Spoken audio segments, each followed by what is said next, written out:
My wife lied about being on birth control. I found out after she got pregnant by her ex. When my wife, Rachel, told me she was pregnant, I should have been happy. We'd been married for 2 years, and kids were part of the long-term plan. Eventually. But we weren't there yet. I'd made that clear, and she'd agreed. That's why she told me she was on birth control. I trusted her, so when she stood in the kitchen that Thursday morning, holding a plastic stick with 2 pink lines, my first reaction was confusion, not joy. "I thought you were taking your pills," I asked slowly, trying to keep my voice level. She smiled nervously and shrugged.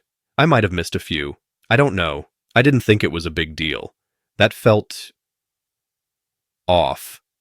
Rachel was methodical about everything, scheduling dentist appointments 6 months in advance, color-coding the pantry. Missing pills didn't match her personality, but I didn't push. I nodded, hugged her, and said we'd figure it out.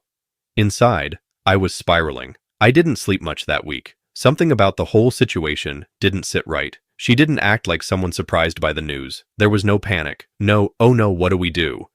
energy. Just quiet satisfaction. And then, a week later, I found the box.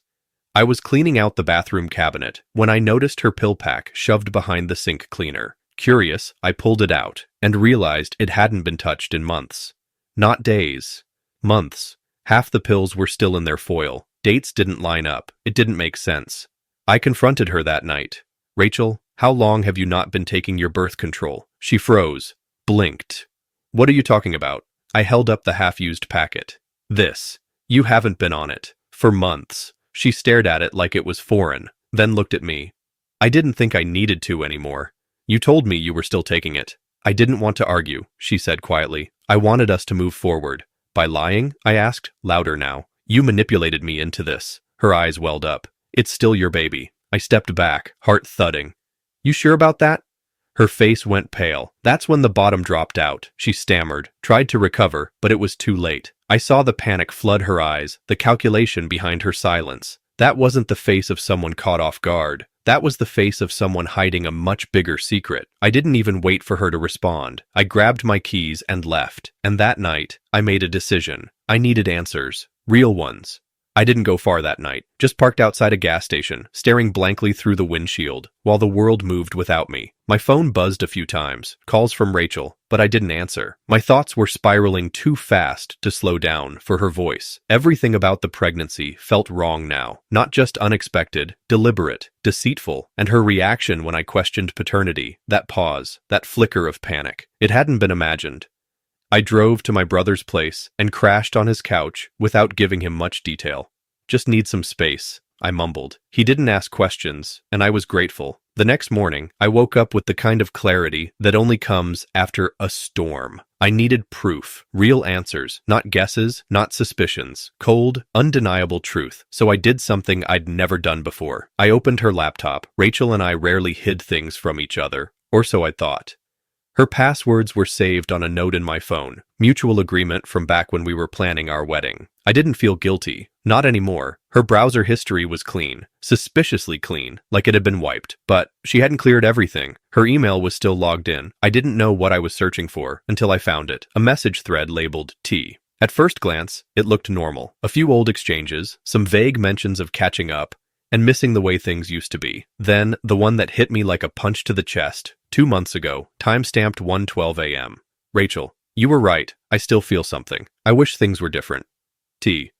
I'll always care about you. Maybe this time fate's giving us another chance. Rachel, what if I told you I stopped taking my pills?" I stopped breathing, stared at the screen, read it again, and again. She'd done it on purpose. And not just to trap me into parenthood, but maybe to trap him, her ex, Tyler. The guy she used to date right before we met. The one she'd always referred to as a mistake. I kept scrolling. T. That's crazy, Rach. You sure about this? Rachel, you'll understand soon enough. There it was. No confusion. No missed pills. She'd planned it, and now she was pretending the baby was mine. I couldn't sit still. My heart was pounding so loud, it hurt. I sent screenshots to my phone. I took pictures of the laptop screen. I needed it all. Then I called her. When she picked up, I didn't say hello. "Rachel," I said, "we need to talk. Now." Rachel met me at the park near our apartment. I picked it on purpose. Open space, neutral ground. I didn't trust myself to be calm inside 4 walls. She arrived 10 minutes late. Sunglasses on, clutching her bag like it held her last bit of dignity. She sat down slowly, across from me on the bench, like someone heading into an interrogation they weren't prepared for. "I didn't want it to go like this," she said quietly. I pulled out my phone, tapped the screen, and turned it toward her. The screenshot of her message to Tyler glared in the sunlight. "What if I told you I stopped taking my pills?" She didn't flinch. That scared me more than if she'd cried. "Was there ever a moment," I asked, my voice hollow, "where you thought maybe I deserved the truth?" She looked down at her hands. "I didn't know what I wanted. Everything was messy." "Messy," I snapped. "You slept with your ex, lied about birth control, got pregnant, and let me believe it was mine. That's not messy, Rachel. That's cruel." She finally looked up. Her eyes were tired, but still calculating. "I wasn't sure it was his. Not at first. I thought maybe it could be yours." I stared at her in disbelief. "You thought maybe? You hoped I'd never figure it out." "I didn't want to lose you," she whispered. "Tyler, he's not dependable." But he stirred something in me, and I got confused. "I made a mistake." "No," I said. "You made a choice. Every step of this was a decision." Her silence was admission enough. I stood up. "You're going to tell me the truth, fully and completely. Now." She took a breath. "Tyler and I met for lunch a few times. I told you I was visiting my sister. That was a lie. We talked. It felt familiar. One night I got carried away. I stopped taking the pills before that. I don't know if it was to get pregnant or just to feel like I had control. Maybe both." I let the words sit. My heart didn't race anymore. It just sank. The version of Rachel I thought I loved, the honest, composed, thoughtful woman, was gone. "I'm getting a paternity test," I said. "And until then, we're done." She looked up, desperate. "What if the baby is yours?" "Then I'll deal with it," I said. "But I'm not staying with someone who built our future on a lie." I walked away without waiting for her to answer. For once, she had no story to spin. But I knew one thing. I was only halfway to the truth. Now, I needed to find Tyler. Finding Tyler wasn't hard. His Instagram was public, and from Rachel's messages, I already had a rough idea of where he worked. A local gym downtown. I showed up the next day, waited near the smoothie bar, until I spotted him walking out of the staff room, clipboard in hand, tattoos down both arms. He looked almost exactly how I imagined. Confident, casual, like life had never demanded consequences from him. "Tyler?" I called out. He turned, raising an eyebrow. "Yeah, I'm Rachel's husband." His face didn't change at first, then a flicker of recognition, followed by discomfort. He exhaled and gave a half nod.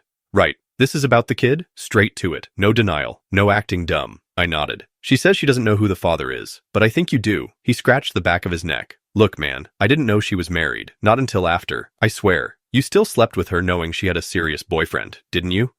He sighed. "Yeah. I was an idiot. I thought maybe we had another shot. She said you were distant, like the spark was gone, that you'd changed." My jaw tightened. "She said whatever she needed to say. She told me she stopped taking birth control," he added, quieter now.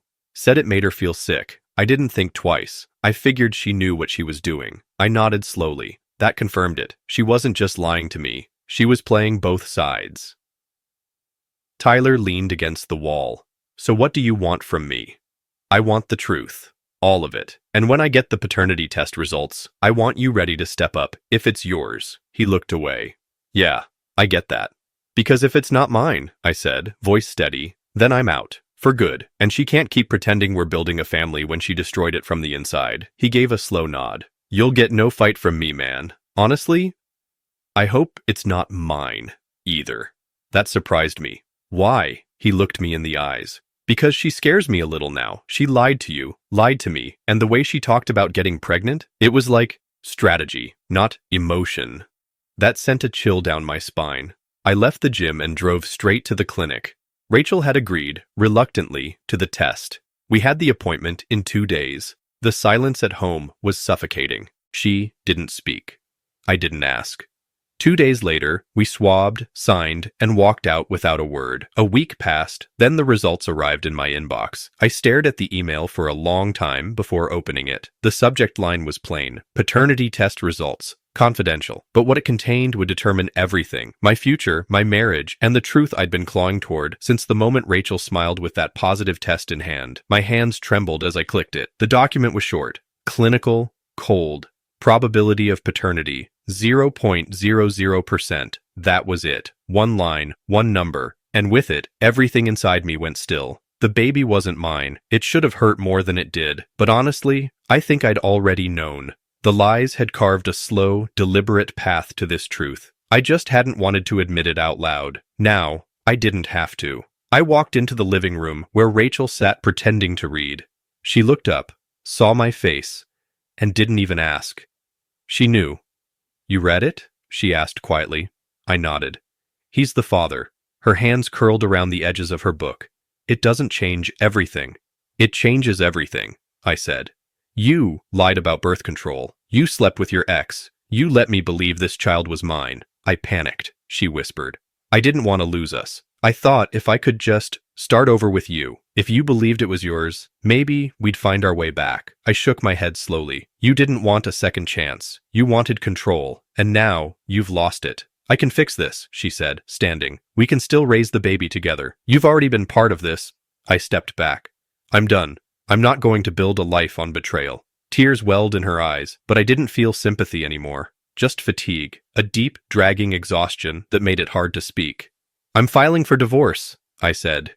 "You can raise your child with the man you chose to sleep with, or alone, but I won't be a prop in your fantasy." She didn't chase after me when I left. She didn't call, scream, or beg. I think part of her expected this ending all along. I moved out within the week. Clean break. No alimony, no custody battles. Just silence. Months passed. I heard through a mutual friend that Tyler was trying to do the right thing. He showed up for appointments, bought diapers. But he and Rachel didn't last. Maybe he saw what I saw. Too late. Sometimes I think about what might have happened if she just told the truth from the start. But then I remember, she didn't want honesty. She wanted ownership. And now she's left with the one thing she manipulated into existence, a child, and the weight of everything it cost her.